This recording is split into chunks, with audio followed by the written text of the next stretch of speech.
नमस्कार दर्शक बंधु निर्मल टीवी को स्वागत जनाऊँगी मो नूरपराज। धान मंडी रे गजराज एभली एक दृश्य देखा मिली। कलाहांडी जिला जूनागढ़ ब्लॉक अधीनस्थ बक्सी तुलसीपाली एवं एकनागुड़ा अंचल में बणुआ हाथीर प्रभाव देखा देछि। वर्तमान जून मास शेष किंतु अनेक धान मंडी रे धान पड़ी रही। चाषी निज निज कष्ट उपार्जित धान को जगी रही।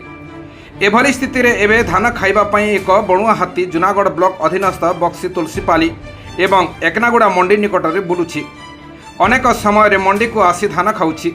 चाषी यह देखि एबे चिंतित हो पड़िछन्ति।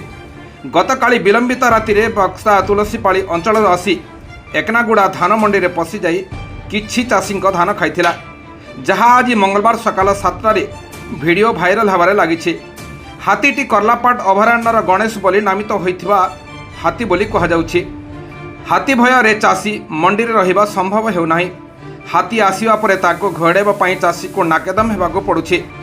राति तमाम हो हल्ला करी बाजा बजाई बाण फुटाई हाथी को घोड़ेबा पई चाषी प्रयास करुछन्ति। हाथी केतेबेले जनबसती मुहां हेउछि तो पुणी केतेबेले भद्राजुर पटकू चली जाउछि। हाथीटी सही अंचल ही रही जाउछि। जनजीवन क्षति हेबा पूर्वरु तुरंत वन विभाग एथिप्रति गुरुत्व देबारे आवश्यकता रही बोली जनसाधारण रे चर्चा होछि। कलाहांडी जिला जूनागढ़ रवींद्र मिश्र रिपोर्ट निर्मल टीवी।